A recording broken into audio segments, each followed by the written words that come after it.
오늘 함께 나눌 말씀의 제목은요, 보이지 않지만 역사하시는 하나님이라는 제목입니다. 에스더서 6장 1절로 4절 성경입니다. 하나님을 믿는다고 할 때 가장 큰 어려움 중에 하나가 뭘까요? 하나님을 믿을 때 가장 큰 난관.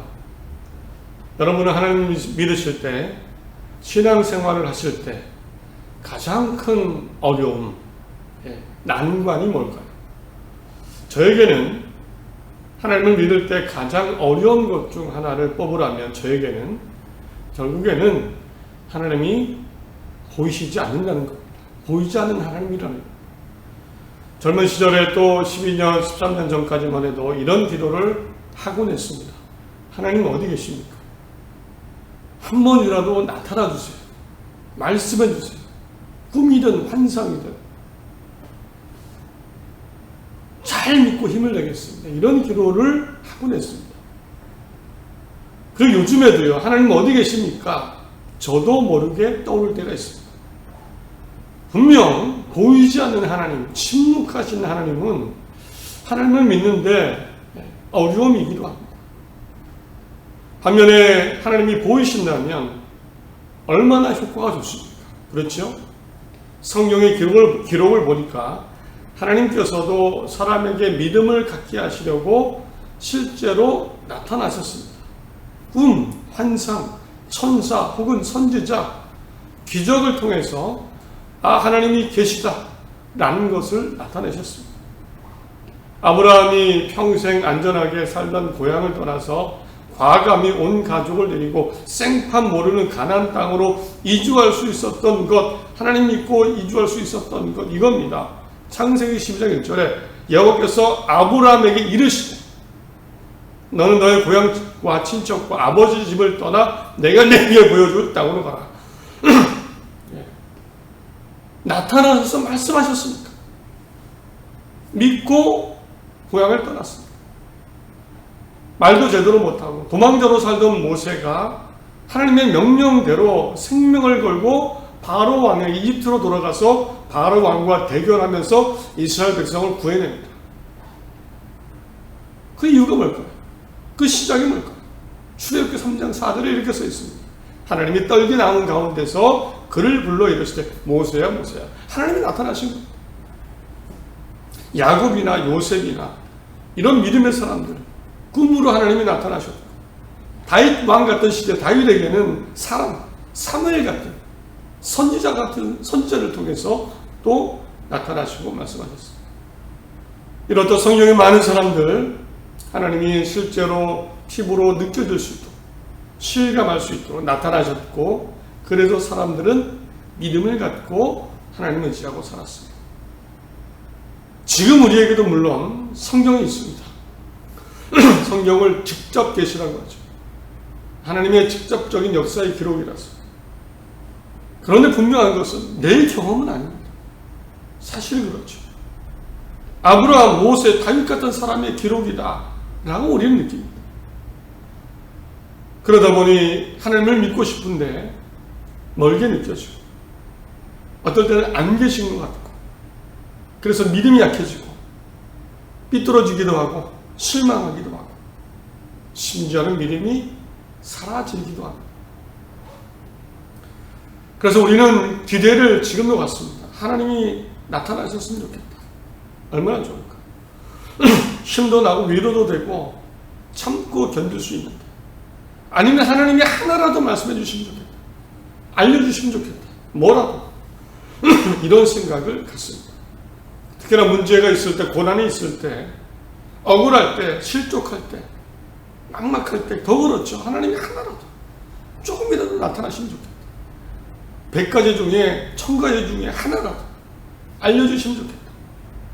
이런 기대, 마음을 은근히 갖고 하나님을 바라보게 됩니다. 그런데 참 감사하게도요, 성경에는 하나님을 직접적으로 만난 사람의 기록도 있지만 그렇지 않은 경우가, 그렇지 않은 성경이 있습니다. 정말 하나님께서 어느 누구에게도 전혀 나타나지 않으셨습니다. 그러나 하나님은 뒤에서 역사하셨습니다. 이 성경은 하나님이 끝까지 침묵하십니다. 한 말씀도 안 하십니다. 한 번도 나타나신 적이 없습니다. 그건 환상이 없어요. 천사도 나타나지 않습니다. 게다가 하나님을 믿는 사람들 믿음이 그렇게 강해 보이지도 않습니다. 그러나 그럼에도 기적 같은 일이 일어납니다. 하나님의 역사죠. 결정적인 순간에 하나님이 역사하셨고 죽음이 생명으로 바뀌어서 살아나게 됩니다. 그 성경에 있는데 바로 에스더서입니다. 오늘 나눌 에스더서입니다. 에스더서의 제목을 오늘 한번 지으라고 한다면 이렇게 지을 겁니다. 오늘은 하나님이 전혀 보이지 않을 때에 하나님이 어떻게 역사하십니까? 오늘은 이렇게 지을 겁니다. 하나님이 전혀 느껴지지 않을 때 하나님이 어떻게 역사하십니까? 그때 에스더서는 다른 성경과 다른 특징이 있습니다. 먼저 에스더서는요 66권 성경 중에 유일하게 하나님이라는 단어가 나오지 않습니다. 누구도 언급하지 않습니다. 하나님이 정말 가려져 있습니다. 10장이나 되는 성경인데 유대인들조차도 단 한 번도 하나님의 이름을 부르지 않습니다. 그래서 신약 성경에서도요 에스더서가 한 번도 언급된 적이 없습니다. 인용하지 않습니다. 종교개혁자 루터 얼마나 성경적인 사람입니까? 장로교의 시작인 칼빈 같은 사람도 에스더서에 대해서는 부정적이었습니다. 그랬어요. 아니 하나님의 이름이 안 나옵니다. 특히 칼빈은요 한 번도 에스더서로 설교한 적이 없다고 합니다. 하나님이라는 단어는 물론이고 하나님을 연상시키는 하나님을 예배하는 율법 준수, 성전, 예배 이런 단어가 나오지 않습니다. 경배 이런 단어 안 나옵니다. 기도라는 단어, 간구라는 단어도 하나님을 향한 단어도 안 나옵니다. 단 하나 유일하게 나오는 게 금식입니다. 그거밖에 없습니다. 또 말씀드린 대로 에스더서에 나오는 주인공들 그렇게 신앙이 뜨거워보지 않습니다. 이때가요 유대인들이 사실은 이스라엘 민족이 바벨론에게 멸망당한 이유입니다. 그리고 시간이 70년 이상이 흘렀고 이곳에서 다시 고향으로 돌아갑니다. 1차로 돌아가던 때입니다. 고국 예루살렘으로 하나님의 땅으로 돌아갑니다. 이때 수룹바벨이라는 사람을 중심으로 42,360명이 돌아갔다고 합니다. 하나님의 땅으로 돌아갑니다. 돌아와서 이들이 한 것이 성전을 건립했습니다. 성전을. 물론 방해로 20년, 22년이 걸리긴 했습니다. 그러나 뜨거운 하나님의 신앙으로 돌아가자는 마음으로 다시 고향 예루살렘 하나님의 땅으로 돌아갔고 가장 먼저 성전을 20년 넘게 고생하면서 걸렸지만 건립합니다. 바로 이때입니다. 이때 고향 예루살렘으로 돌아가지 않고 하나님의 땅으로 돌아가지 않고 남아있었던 사람들이 바로 에스더서의 유대인입니다. 그렇게 뜨거워 보이지 않습니다. 이곳에서 관직을 얻고 사실은 살려고 했을 겁니다. 에스더는 유대인이지만 자기 정체성을 실제로 숨기고 살죠. 이방인 왕과 결혼도 하고요. 히브리 이름이 하다사인데 별을 의미하는 페르시아 이름 에스더로 바꿉니다. 에스더, 별은 고대의 우상 숭배의 상징이었다고 합니다. 이 남아있는 유대인들 성경적이다, 성서적이다, 아주 신앙적이다 할 수 없는 사람들. 이렇게 독특한 성경이 에스더서입니다. 그런데 그럼에도 에스더서가 하나님의 성경의 역사의 기록에 포함된 것은요. 하나님의 이름이 한 번도 나오지 않지만 사람들도 하나님의 신앙이 그렇게 뜨겁지 않아도 하나님은 분명하게 역사하셨습니다. 그걸 보여주고 있습니다. 그렇기 때문에 성경이 됐습니다. 사라지고 없을 것 같은데 하나님이 분명히 역사하시는 장면이 상황이 기록이 되어 있습니다. 하나님은 조용하지만 침묵하시는 것 같지만 정확하게 알맞게 에스더서의 역사를 내셨습니다. 오늘은 이렇게 보이지 않는 하나님이 어떻게 역사하셨는지 에스더서를 통해 나누겠습니다. 함께 나누면서 우리에게도 하나님이 보이지 않습니다. 그러나 하나님이 이렇게 역사하시겠구나. 내가 몰라도 이렇게 알맞게 정말 역사하시겠구나. 내가 살고자 하면 하나님을 믿는다면 이런 믿음이 굳건해지고 하나님 안에서 위로와 힘을 얻고 소망 속에 담대하게 살아가는 그런 믿음의 시간, 믿음을 회복하는 시간 다 되시기를 간절히 바랍니다. 오늘 에스더서의 가장 중요한 인물로 주인공 유대인 모르드게와 에스더가 있습니다. 이 둘이 살고 있는 곳은 유대인인데 바벨론 땅, 페르시아 땅, 수산이라는 곳입니다. 유대인인 이들이 이방 땅에 살고 있는 이유는 과거 바벨론 느부갓네살 왕이 이곳 페르시아 되기 전의 왕입니다. 느부갓네살 왕이 이들을 잡아왔습니다. 예루살렘을 타포리하고 파괴합니다. 이때 왕족과 고위 관료와 기술자들을 포로로 잡아왔는데 그때 이 모르드게의 선조 또한 잡혀갔습니다. 그래서 사람들은 얘기할 모르드게는 이곳에서 태어났을 거다. 그리고 에스더는 모르드게의 사촌 동생입니다. 부모님이 다 돌아가셨어요. 그래서 모르드게가 딸처럼 키운 겁니다. 그래서 둘이 이 페르시아 수도 수산성의 유대인으로 살고 있었습니다. 그런데 이 수산성에 큰일이 하나 벌어집니다. 왕비를 새로 뽑게 됩니다. 아하수에로 왕이 왕비를 새로 뽑게 됩니다. 이유는요, 아하수에로 왕이 나라의 고위 관료들을 모아서 잔치를 벌였는데 왕비를 오라고 했습니다. 자랑하려고. 그런데 왕비가 거절합니다. 그리고 결국에 왕이 결정 내린 것은 이렇게 왕비가 왕의 이 제안을 거절하면 나라의 모든 남자들이 아내들이 남편을 이렇게 대울 거다. 그래서 결정을 내립니다. 신하들과 함께 왕을 폐위시키고 새로운 왕비를 뽑게 됩니다. 그런데 이때 이 왕은 관리까지 임명해서 왕비가 될 여인들, 전국의 여인들을 모아오게 합니다. 이때 에스더도 뽑힙니다. 선택이 돼서 수산성 왕궁으로 들어가게 됩니다. 이때 모르드게는 에스더에게 신신당부를 하죠. 절대 당신 너가 유대인인 것을 밝히지 마라. 절대 밝히지 마라. 모르드게는 이때 수산성에서 문지기로 일하고 있었을 때입니다. 절대 밝히지 마라. 유대인이라는 거. 결국 결론적으로 에스더가 왕의 마음에 가장 마음에 들게 되고 왕비로 선택이 됩니다. 이후로도 에스더는 한 번도 자기가 유대인이라는 것 밝히지 않습니다. 이때 에피소드가 하나 벌어집니다. 문지기로 있던 모르드게가 왕의 내시 중에 빅단과 데레스라는 사람이 왕을 미워해서 원한을 갖고 왕을 죽일 암살을 계획을 모의하는데 이것을 모르드게가 알게 됩니다.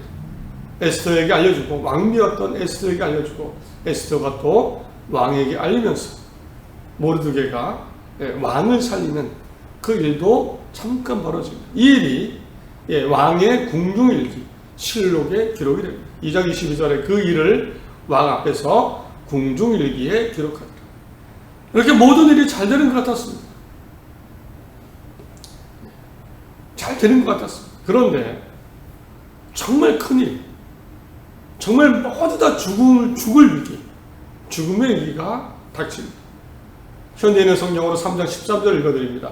전국 각처에 사람을 보내 그 조서를 공포하도록 하였다. 그 조서 내용은 12월 13일 하루 동안에 남자, 여자, 어른, 나이 할 것 없이 유다 모든 사람을 모조리 죽이고 그들의 재산을 약탈하는 것이다. 어느 순간 한 번에 12월 13일입니다.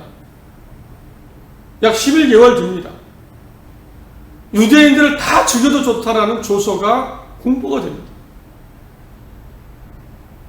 이 조서를 내린 사람은, 쓴 사람은 아각 사람, 아말렉 사람, 하만이라는 사람입니다.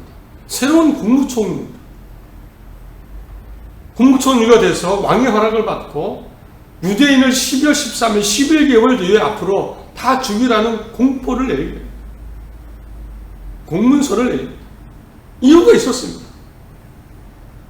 왕의 이 왕궁의 문을 지키던 모르드게가 새 국무총리가 된 하만에게 유일하게 무릎도 안 꿇고 절도 안 한 겁니다. 이제 모르드게는 당당하게 내가 유대인이라서 당신에게 무릎도 그리고 절도 하지 않겠다고 얘기합니다. 내가 유대인이라서 유대인을 밝힙니다.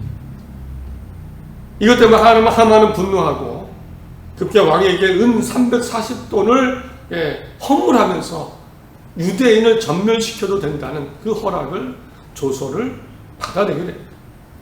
모르드게가 에스더에게는 유대인이고 숨겨라고 했는데 왜 하만에게는 밝혔을까? 나는 유대인이라서 당신에게 절을 못합니다. 사실 이유가 있습니다. 유대인에게 아말렉은요, 아각 사람은 정말 원수였습니다.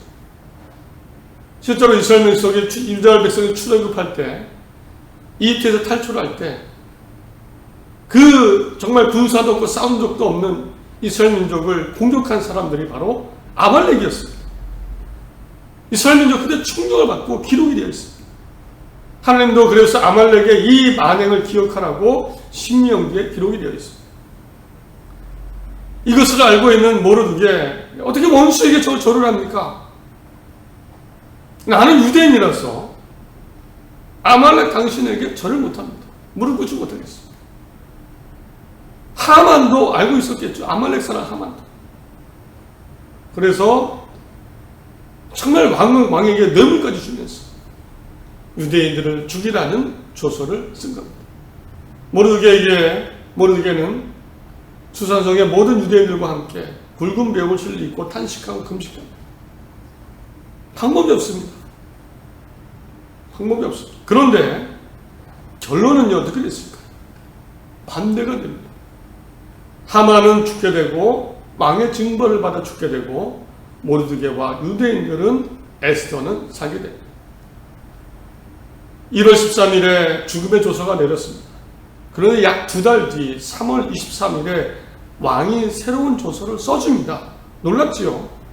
현진의 성경으로 8장 11절을 읽어드립니다.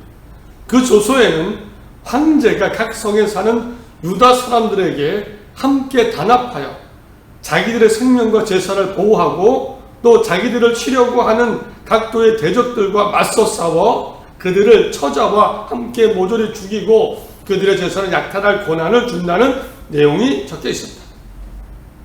그리고 이 조서는 유다 사람들을 죽이기로 되어 있는 12월 13일에 페르시아 제국 전역에서 효력을 발휘하도록 되어 있었다. 1월 13일에 유대인의 죽음의 조서를 황제가 썼습니다. 허락을 했습니다. 쓰는 걸 허락했습니다. 그런데 3월 23일에 황제가 직접 새로운 조서를 씁니다. 이 조서를 맞대응할 수 있는 그 12월 13일에 이 조서가 있으니까 취소가 안 됩니다. 그러나 이 조서, 죽음의 조서를 맞설 수 있는 유대인들은 싸울 수 있다. 싸워라. 그들을 죽여도 된다.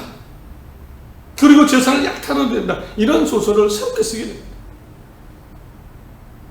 그리고 이때 우두머리 하만은, 아말렉 하만은 왕에게 죽음을 당합니다.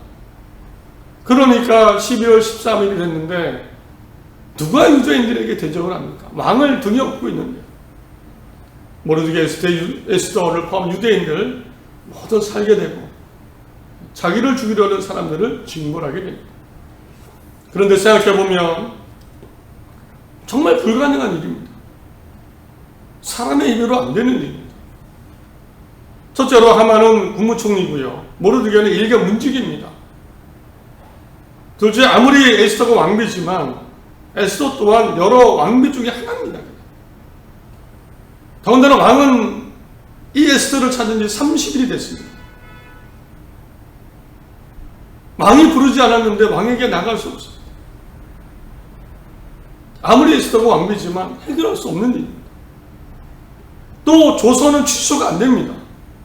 왕의 인장에 찍힌 조서는 절대 취소가 안 됩니다.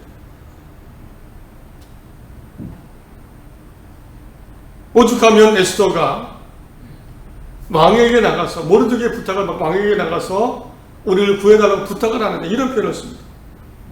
4장 16절에 당신은 가서, 모르드게에게 얘기하는 겁니다. 에스더가 수산에 있는 유다인을 다 모으고 나를 위하여 금식하고 하되 밤낮 3일을 먹지도 말고 마시지도 마소서. 나도 나의 신령과 더불어 이렇게 금식한 후에 규례를 어기고 왕에게 나아가리니 죽으면 죽으리. 죽으면 죽으리. 죽을 각오하고 왕에게 나아가야 되는 상황입니다. 얼마나 이게 불가능한 상황인지 에스더는 압니다. 3일 동안 우리 금식합시다. 저도 금식하겠습니다. 그리고 법을 어기고 왕에게 나가겠습니다. 부르지도 않았는데 나가서 죽는 한이 있어도 가겠습니다. 이 정도로 힘든 상황입니다. 그런데 어찌 된 일인지 왕은 100% 모르드게 에스더 편을 들어줍니다. 그리고 머리를 잘 굴렸죠. 얼마나 머리를 잘 굴렸습니까? 머리를 고민했을 겁니다. 왕이 그 1월 13일에 쓴 조서를 무력할 수 있는, 대항할 수 있는, 유대인들은 싸워도 된다, 이런 조서를 써줍니다. 도대체 무슨 일이 있었을까요? 오늘 본문이 그 이유를 설명해 줍니다. 결정적인 반전의 시작의 순간입니다. 오늘 본문입니다. 오늘 6장 1절 4절입니다. 머릿속으로 오늘 상황을 한번 그려보시기 바랍니다. 그날 밤에 왕이 잠이 오지 아니하므로 명령하여 역대 일기를 가져다가 자기 앞에 읽더니 유독 그날 왕이 잠이 안 왔습니다. 그래서 잠이 안 오면 요즘 우리 드라마 보지 않습니까? 그때는 궁중일기를 읽었나 봅니다. 드라마 이런 게 없습니다. 책을 읽었습니다. 궁중일기를 읽겠습니다. 신하가 책을 가져왔습니다. 어떤 책을 가져왔을까요? 수백 권의 책이 있었겠죠. 그 궁중실록 중에 놀랍게도 하필이면 모르드게가 왕을 구해준, 암살 계획을 알려주고 모르드게가 왕을 살려준 기록을, 그 있는 기록의 책을 가져온 겁니다. 또 하필 이 책이 두꺼웠겠죠. 하필이면 정말로 모르드게가 왕의 암살 계획을 알려줘서 왕이 살았다라는 기록을 읽게 됩니다. 왕이 갑자기 궁금해집니다. 그 속에 기록하기를 문을 지키던 왕의 두 내시 빅다나와 데레스가 아수에로 왕을 암살하려는 음모를 모르드게가 고발하였다 하는지라, 이 이야기를 듣게 됩니다. 하필이면 그날 밤에. 그리고 묻습니다. 모르드게에 뭘 해줬냐? 그랬더니 아무것도 안 해줬습니다. 이제 알게 됩니다. 하필 이때. 또 하필 이때가 어떠냐면요, 하만이 이제는 모르드게를 먼저 죽이려고 왕의 허락을 받으러 오는 바로 그 밤이었습니다. 그 밤이었습니다. 사전에 왕이 이르되 누가 뜰에 있느냐 하매 마침 하만이 자기가 세운 나무에 모르드게를 달기를 왕께 구하고자 하여 왕궁 바깥들에 이른지라. 하필 그때는요, 하만이 모르드게를 미리 없애려고, 이 모르드게를 먼저 없애려고 왕에게 허락을 받으러 오는 그 순간이었습니다. 하필 그때. 이때 왕이 허락하면 취소가 안 됩니다. 하만에게는 왕의 인장이 그때도 있었을 겁니다. 이 도장 지키면 끊깁니다. 하필 왕이 잠이 오지 않았을까요? 하필 왜 그 책을 가져왔을까요? 하필 왜 그 모르드게가 왕을 구해준 것을 읽었을까요? 하필 왜 그때 하만이 모르드게를 죽이려는 허락을 받으러 오는 그날, 그 순간에 이런 일이 벌어졌을까요? 저는 이 구절 속에서 하나님이 전혀 보이지 않지만 하나님의 역사를 봅니다. 하나님의 역사를 발견합니다. 하나님이 역사하셨습니다. 이 단 하나의 사건으로 모든 것이 뒤바뀝니다. 모르드게조차 몰랐습니다. 도대체 이게 어떻게 된 거야? 나중에 알았겠죠. 에스더서는 하나님이 전혀 나타나지 않지만 그러나 분명한 하나님의 역사를 이렇게 역사하신다 보여주고 있습니다. 저는 믿습니다. 이런 방식이 하나님이 우리에게 역사하신 일반적인 방식이라고 믿습니다. 눈에 보일 때도 있지만 안 보일 때가 더 많죠. 느껴질 때가 있지만 안 느껴질 때가 있습니다. 항상 벼랑 끝에 있는 것 같지만 그렇지 않습니다. 하나님이 역사하시는 것을 이렇게 에스더서를 속에 보여줍니다. 정말 필요한 순간에 알맞게 살 수 있도록, 아직 때가 아니면 살 수 있도록 역사하시는 하나님을 에스더서를 통해 조금이지만 완전하게 보게 됩니다. 하나님은 이런 분입니다. 하나님은 이런 분입니다. 하필 그리고 정확하게 눈에 안 보여도 하나님이 이렇게 일하십니다. 우리에게 알려주고 있습니다. 말씀을 했습니다. 믿음을 굳건히 하십시오. 하나님은 사라지신 게 아닙니다. 없는 게 아닙니다. 소망과 희망을 가지십시오. 하나님이 결국 알맞게 정확하게 눈물을 닦아주실 겁니다. 사랑하고 진실하게 사십시오. 하나님이 갚아주실 거고 평안을 주실 겁니다. 새로운 한 주 보이지 않는 하나님이 함께 하심을 믿으며 믿음과 사랑으로 희망으로 힘차게 담대하게 살아가시는 모두가 되시기를 간절히 바랍니다.